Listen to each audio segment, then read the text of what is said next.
Buenos días, ¿cómo están? Vamos a hacer la lectura hoy día en Romanos 8, del 28 al 30. Antes de eso, vamos a hacer la lectura una vez más en Romanos 8, del 28 al 30.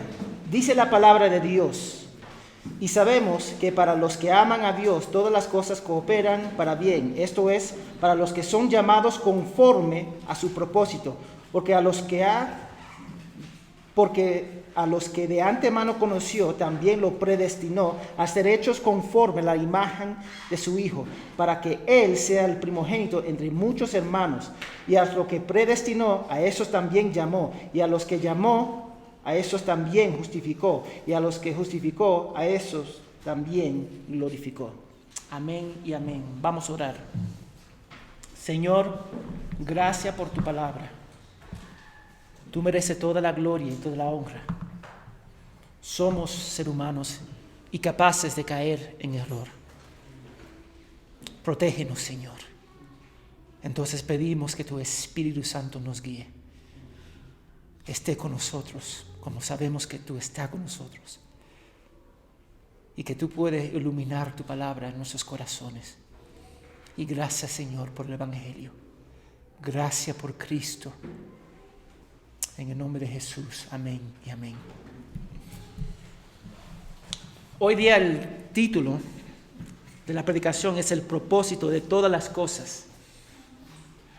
Porque los hermanos en Roma estaban sufriendo, estaban divididos entre ellos. Amaban a Dios, pero perdieron la vista de Cristo. ¿Qué pasa con muchos de nosotros? La iglesia de Roma empezó como una iglesia judía. Algunos dicen que después de Hechos 2, Pentecostés, los hermanos de Roma regresaron y plantaron una iglesia, empezaron un grupo, una iglesia en casa. Pero a medida que el tiempo pasaba, los gentiles fueron salvados por la gracia de Dios y fueron añadidos a la iglesia, una iglesia compuesta de los judíos. Entonces, el rey, emperador Claudio, expulsó todos los judíos. Podemos ver eso en Hechos 2, 18:2, disculpa. Y la iglesia fue convertida en una iglesia más gentil que judía en su práctica. Y los cristianos judíos comenzaron a regresar lentamente a la iglesia una vez más. Y ahí empezó y comenzó la tensión entre los hermanos. Y eran hermanos. Algunos cristianos judíos querían observar la ley de Moisés. Y los gentiles pensaban que la ley ya no tenía valor. Entonces era una iglesia dividida en un sentido, dividida entre tres culturas: la cultura greco-romana, la cultura judía y la nueva cultura de gracia. Y había una mezcla. Nosotros tenemos la tendencia de mezclar las cosas. Y eso es lo que estamos viendo acá.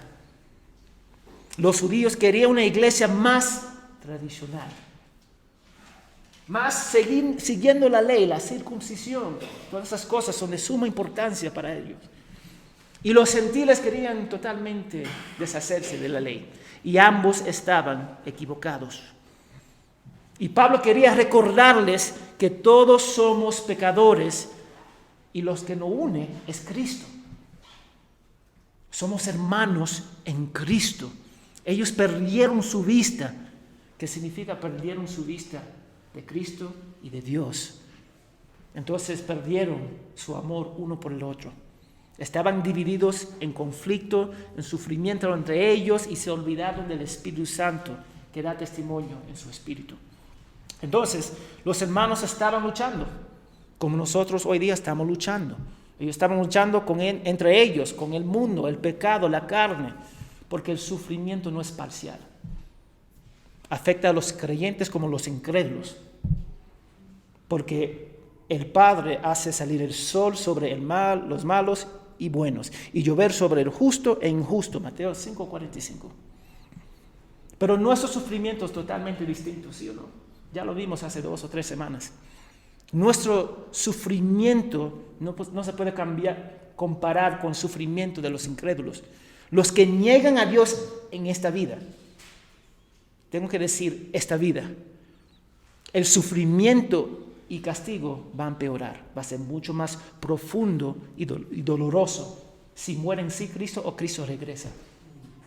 Así va a ser, porque Hebreos 9:27 dice, así como está decretado que los hombres mueren una sola vez y después de esto el juicio, la implicación, mueren una sola vez, significa que solamente hay una vida. Esta es la vida. La gota de esta vida va a determinar el mar de la eternidad. Lo que hacemos en esta vida tiene valor. Pero para los creyentes, como vimos en el 8:18, ese sufrimiento está produciendo una gloria que vamos a recibir en el cielo. Entonces el dolor, muerte, abuso, cáncer, falta de cosas materiales, chisme, maltrato, lo que sea, en Cristo, si tú estás pasando por esas cosas, en Cristo no es en vano. No es en vano y jamás va a ser en vano. Entonces hay dos puntos que yo quiero destacar hoy día. En Dios todas las cosas cooperan para bien. Es el versículo 28. Y 2, la salvación de Dios como nuestro testimonio, el versículo 29 y 30. Entonces vamos a ver el primer punto. Dice la palabra de Dios, y sabemos que para los que aman a Dios todas las cosas cooperan para bien. Eso es para los que son llamados conforme a su propósito. No conforme a mi propósito, conforme al propósito de Dios. Y vimos la semana pasada que el Espíritu constantemente está intercediendo por nosotros y por nuestra causa. Amén. Y cuando Pablo dice acá, y sabemos, esa palabra y, en versículo 28, está conectando lo que se dijo anteriormente. Y Pablo está mostrándole, todo está conectado. La prédica de la semana pasada, hoy día, es una idea, un pensamiento. Entonces, ¿cómo sabemos? Tenemos que hacer la pregunta, ¿cómo sabemos que todas cosas cooperan para bien? ¿Cómo sabemos? Sabemos por dos razones, que dice acá en el texto. Si amamos a Dios y si somos llamados por Él. Si amamos a Dios y si somos llamados por Él. Ahora, yo sé y deberemos saber que el Espíritu testifica con nuestro espíritu que somos sus hijos. Sabemos por la obra y la persona de Cristo, porque ¿qué dijo Cristo en la cruz? Consumado es. Si estamos en Cristo, consumado es. Él hizo todo por nosotros. Sabemos porque nuestra naturaleza en Cristo nos apunta a esa cruz. Sabemos porque nuestra esperanza es Dios y su consejo siempre va a mantenerse. Entonces nuestra esperanza es cierto porque Dios es cierto. No porque yo soy cierto. No porque ustedes son ciertos. Dios es 100% cierto. Él no puede fallar. ¿Cuántos de nosotros podemos fallar? Todos nosotros podemos fallar. Y fallamos todos los días. Entonces, tenemos que ver algo acá. Esta promesa no es para todas las personas. Tengo que decirlo. Otra forma de verlo es, si no ama a Dios, es porque Él no te llamó conforme a su propósito. Piensa en eso. Nuestros seres queridos que no conocen a Dios, este versículo no se aplica. ¿Tú sabes qué versículo se aplica? Romanos 2:5, que dice, pero por tu dureza y por tu corazón no arrepentido, atesoras para ti mismo ira para el día de la ira, de la revelación del justo juicio de Dios. El incrédulo no puede adorar a Dios en espíritu y verdad. Así es. No importa cómo se parece según el mundo, bueno o malo. esta promesa no se aplica a ellos. Y Pablo está diciendo, él declara, sabemos para los que aman a Dios. Muchos te van a decir que aman a Dios. Pregúntale a sus familiares. Todos dicen, aman a Dios. Amamos a Dios, dicen, de mi forma. Ahí está el clave, de mi forma. Pero ¿cómo nosotros podemos saber que realmente amamos en espíritu y verdad? Y esa respuesta es fácil para mí. Porque lo que vemos en 1 de Juan 4:19. Porque Él nos amó primero. Eso porque yo puedo amar. Porque Él nos amó primero. No se basa en sus sentimientos, no se basa en sus acciones. Es porque Él nos amó primero. Lo que Él hizo por nosotros. Amando a Dios no significa dándole lo que Él necesita. Porque ¿qué necesita Dios? Cero. Él no necesita nada de ustedes, de nosotros. Amando a Dios no significa hacer cosas para ganar favor. ¿Qué yo puedo hacer para ganar favor con Dios? Porque Dios necesita perfección. ¿Yo le puedo dar perfección? No, ustedes no. Amando a Dios no significa usándolo por los regalos que te puede dar, como escapar del infierno. Yo no quiero ir al infierno, déjame ir a correr a Dios. No. Si Dios nos amó primero, eso significa que Él nos salvó y está haciendo las cosas que nos ayudará eternamente, porque Él es nuestro Padre. Entonces, amando significa valorando a Dios más de cualquier cosa. Valorando a Dios más que cualquier cosa. Con todo tu corazón. Y eso te va a llevar a obedecerlo. Eso es lo que significa. Pero noten este punto. Amar a Dios y que todas las cosas cooperan para bien no son dos cosas separadas. Mucha gente va a decir, amar a Dios y todo cooperan para bien. No, son la misma cosa. Porque su gloria siempre será la mejor posición para nosotros. Eso puede significar la muerte, como Pablo, como Policarpo. Puede significar la persecución, como se ve en Jerusalén en Hechos 6. O como está pasando en el Medio Oeste hoy día. Nosotros pensamos que significa solamente lo bueno, pero eso no significa eso. La voluntad de Dios siempre será la mejor posición en la que podemos estar. Porque no vemos y a veces no podemos entender lo que está pasando. No significa que no es para la gloria de Dios. Yo te doy un ejemplo. En 2 de Reyes 6, el rey Aram fue a matar al profeta Eliseo. Él se fue con un ejército, envió su ejército para matarlo. Entonces Eliseo y su siervo vieron ese ejército enorme. Eliseo estaba tranquilo, pero su siervo estaba en temor, porque él no vio lo que Eliseo vio. Eliseo vio el ejército de Dios. Su siervo vio el enemigo. Tenemos esa tendencia de ver al enemigo más que enfocarnos en Dios. Olvidamos que Jesús ya ha vencido la muerte, el diablo y el pecado. Olvidamos porque no podemos ver. Pero su palabra dice que nada puede separarnos de su amor y que Él es para nosotros. Como el siervo de Eliseo, tenemos la tendencia de olvidarnos lo que está pasando. Y entramos en pánico. Y cuando estamos en pánico, es difícil de pensar.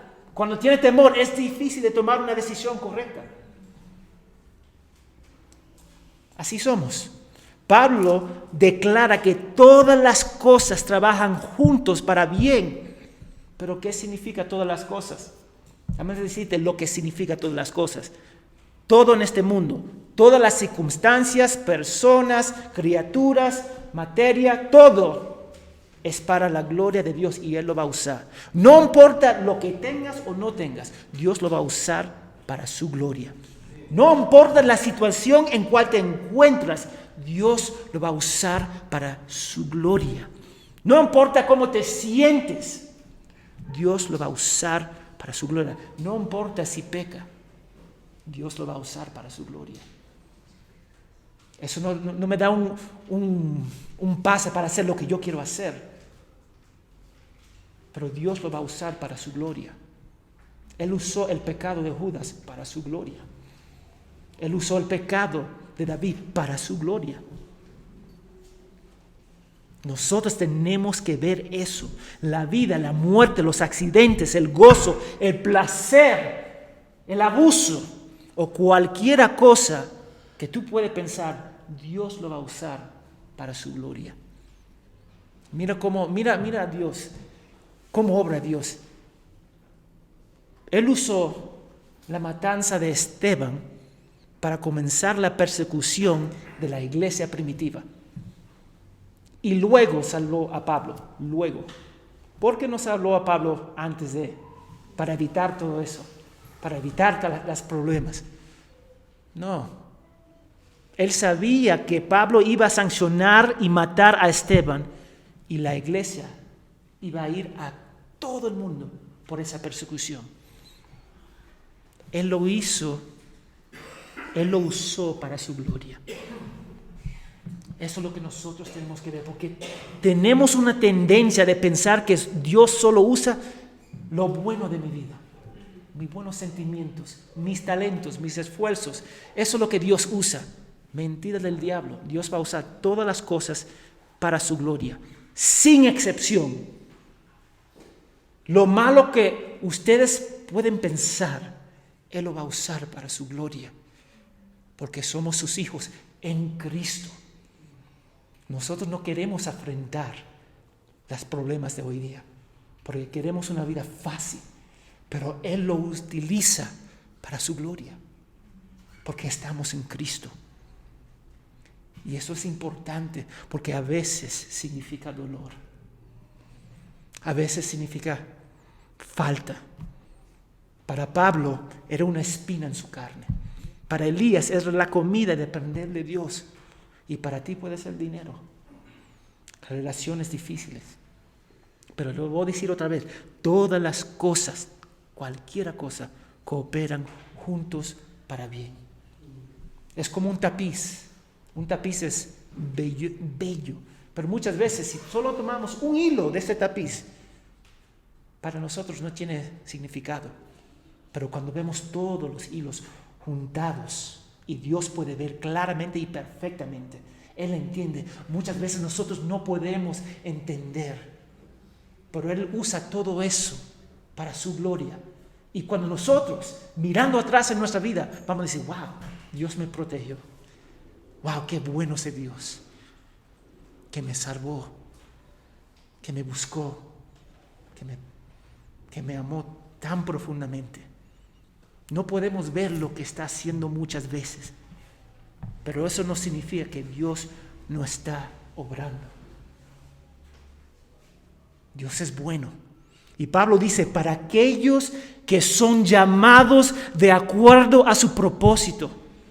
Esas son las personas que creen y confían en Jesucristo como su Rey y Salvador. Si realmente estamos muertos espiritualmente, la única manera que podemos ser salvos es si Dios nos llama. Es la única forma. Y nosotros sabemos que Dios está en control de todas las cosas. ¿Qué dices a Isaías 46:10? Mi propósito será establecido. Y todo lo que quiero realizar, Él lo va a hacer. Él es Dios. Yo no puedo detener a Dios, porque Él es Dios. Ahora, es difícil a veces, porque nosotros pensamos que algo pasa simplemente porque pasó. Pero déjame decirte algo, nada sucede por casualidad. Nada. Si le falta dinero, eso no sucede por casualidad. Si hay pleitos entre una pareja, eso no sucede por casualidad. Si hay una muerte en la familia, eso no sucede por casualidad. Si hay una pérdida de un embarazo, eso no pasa por casualidad. Nosotros tenemos que entender eso. Los accidentes no existen ante Dios.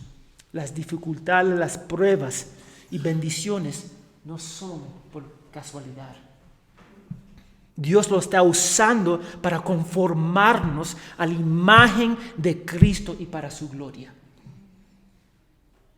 Él lo está usando para hacerte más como Jesucristo.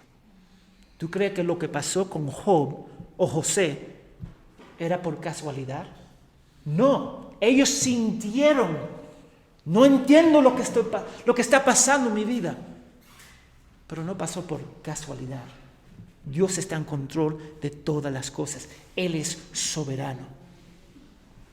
Él te llama con dos propósitos, lo voy a decir ahora mismo: para vivir para su gloria y disfrutar de Él. Ahora, eso se va a expresar diferentemente por cada uno de nosotros. Puede ser uno un misionero, puede ser uno es un pastor o cualquier cosa. Lo que vamos a usar es nuestros talentos para edificar uno al otro y para la gloria de Dios. Algunos Dios llama para ir a cualquier país y morir por el nombre de Cristo. Algunos Él llama simplemente para animar uno al otro. Pero todos estamos llamados para evangelizar y todos estamos llamados para vivir a su gloria. Cada uno de nosotros. El problema que nosotros tenemos es que nos olvidamos de nuestro propósito. Yo tengo varias cosas. Mi familia, el dinero, la posición, cualquier cosa. Podemos adorar incluso el ministerio. Pero eso no debería ser nuestra adoración. Dios debe ser el centro de nuestra adoración y todo va a fluir a través de eso. Pero mira lo que dice: todas las cosas trabajan para bien para aquellos que son llamados por Dios de acuerdo a su propósito, que me lleva al segundo punto acá. La salvación de Dios como nuestro testimonio. Dice la palabra de Dios: porque a los que antemano conoció, también lo predestinó a ser hechos conforme a la imagen de su Hijo, para que Él sea el primogénito entre muchos hermanos. Y a los que predestinó, a esos también llamó. Y a los que llamó, a esos también justificó. Y a los que justificó, a esos también glorificó. El 28, el 29 y el 30 confirma el 28. Y demuestra cuál es el propósito. Mira lo que Dios lo va a mostrar. Pablo va a mostrar de una forma tan bella. Pero hay 5 términos que yo quiero notar acá. 1, conocer de antemano. 2, predestinó. 3, llamado. 4, justificado. Y 5, glorificado. Ahora, Pablo no está diciendo esas cosas para tener un debate sobre la predestinación, no. Él quería mostrarle a los romanos, los hermanos, que ellos estaban divididos entre 2 campos, que todas las cosas que está pasando tienen un propósito, para revelar su corazón, para apuntarlos a Cristo. Eso es lo que él quiere mostrar. Entonces, ¿qué significa conocerle de antemano? Significa conocimiento previo. Algunas personas piensan que ese conocimiento significa que Dios miró a través de la historia y vio a una persona elegirlo. Entonces, yo lo elegí a él. No significa eso. Eso no está correcto según la palabra. Bíblicamente no podemos ver eso. ¿Quién escogió a Dios? Nadie. ¿Abraham escogió a Dios? No. ¿Moisés escogió a Dios? No. ¿Israel? No. Nadie escogió a Dios. Fue Dios que escogió. Pero nadie busca a Dios, como dice Pablo en capítulo 3. Nadie busca a Dios. Entonces, ¿quién puede elegir a Dios? Dime. Nadie puede elegir a Dios. Pablo quería asegurar a los hermanos que lo que estaba pasando, sus problemas, hay un propósito. Y saber simplemente no significa conocimiento. intelectual. Acá significa una forma de personal, eficaz, una forma íntima de conocer la persona. Otra forma de decirlo es que Él te amó antemano. Él te amó antemano. Él te amó antes de la fundación del mundo. Él te amó, que te protegió, te escogió, te presentó el Evangelio, te salvó, cambió tu corazón y un día te va a glorificar. Y después dice que lo predestinó de acuerdo a su propósito. ¿Y cuál es su propósito? Conformarnos a la imagen de Cristo. ¿Cuál es el propósito de la santificación? Conformarnos a la imagen de Cristo. Yo quiero ser más como Cristo. ¿Ustedes desean ser más como Cristo? ¿Desean a Dios más que cualquier cosa? Predestinó significa determinar de antemano. Ahora, dice que Él predestinó. Ese Él se refiere a Dios en versículo 28. Entonces, significa que una decisión fue tomada para nuestra salvación, pero esa decisión vino de Dios. Esa primera decisión de esa salvación que nosotros tenemos en Cristo vino de Él, no vino de mi persona. Porque ¿cuántos de nosotros podemos decir que elegí a Dios primero? ¿Cuántos de nosotros podemos decir eso? Yo elegí a Dios. Mira, le damos gracias a Dios por nuestra salvación. Oramos que Dios salve a nuestros seres queridos. Oramos por las personas perdidas porque sabemos que ninguno de nosotros podemos salvar ni una persona. Sabemos que nosotros no podemos cambiar nuestro corazón. Lo sabemos. Podemos discutir teológicamente. Pero acá dice que Dios eligió. Él escogió. Él tomó esa decisión primero. Y no basado en mis méritos. Porque cada uno de nosotros podemos pensar en todos nuestros pecados y vamos a decir no merecemos el amor de Dios. Y debería llegar a esa conclusión. Pero Él te amó antemano. Y porque te amó antemano, te lleva a la predestinación. El propósito de Dios no es la riqueza, no es la prosperidad, sino ser conformado a su Hijo. En tu forma de pensar, en cómo actúas, no solamente en la iglesia, sino afuera. Que debería glorificar su nombre. Debería llevarte para sacrificar tu vida por Él en misiones, evangelizar, discipular, salir de nuestra zona confort para glorificar a Dios. Ahora, puesto que Dios me amó de antemano, me predestinó, el llamado es la aplicación de su predestinación. Si Él me predestinó, Él significa que me llamó. Piensa en eso, a través de Jesucristo, a través del Evangelio. Nosotros del púlpito predicamos el Evangelio, evangelizando, predicamos el Evangelio. Y nosotros cuando predicamos el Evangelio del púlpito y afuera, es en forma general. Yo predico el Evangelio a todos, amén. Pero cuando Dios llama, es un llamado eficaz. Es un llamado eficaz. En griego significa llamar por su nombre. Significa llamar o convocar a una persona de la muerte espiritual a la vida espiritual. Él te llamó por tu nombre. Él no dijo en forma general. Él dijo Miguel. Él dijo Kenny. Él dijo Alex. Él dijo Miguelito. Te llamó personalmente. Ahora dame preguntarte eso. ¿Tú crees que Pedro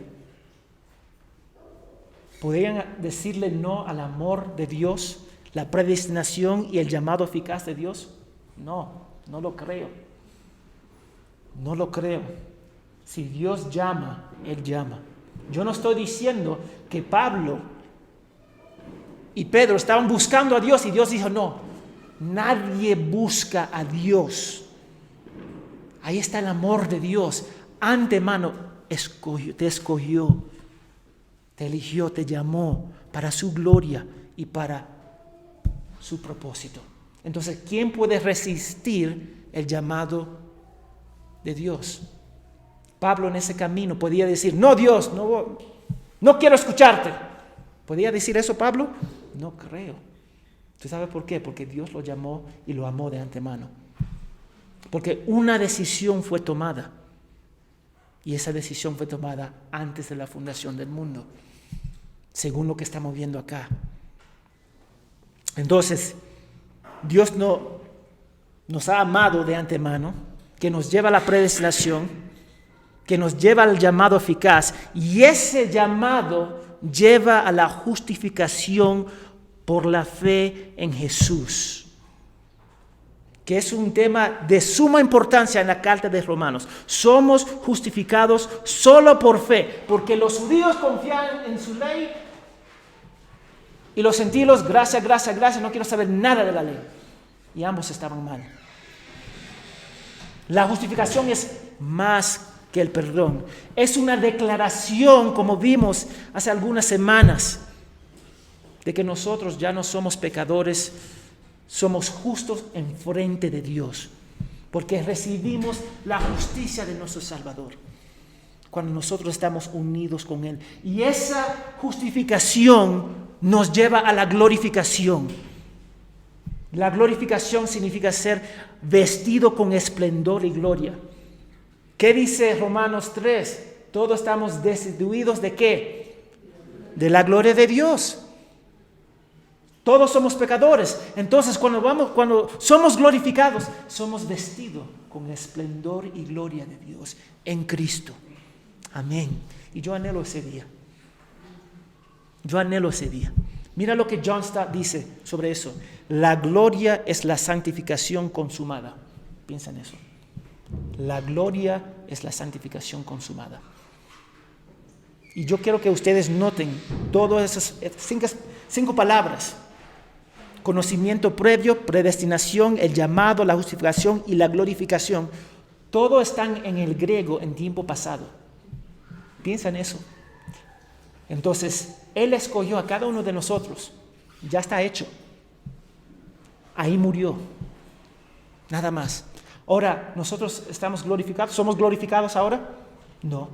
Pero Pablo está seguro, 100% que va a pasar, porque depende de mí o de Él.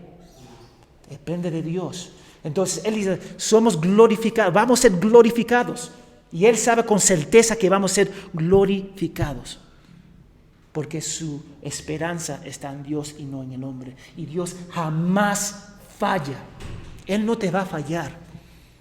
Es una promesa hermosa, una declaración profética de que el que comenzó la buena obra en nosotros la llevará a cabo. Hermanos, mira, sabemos que el Espíritu Santo está intercediendo por nosotros. Jesús está intercediendo por nosotros constantemente. Vimos eso la semana pasada.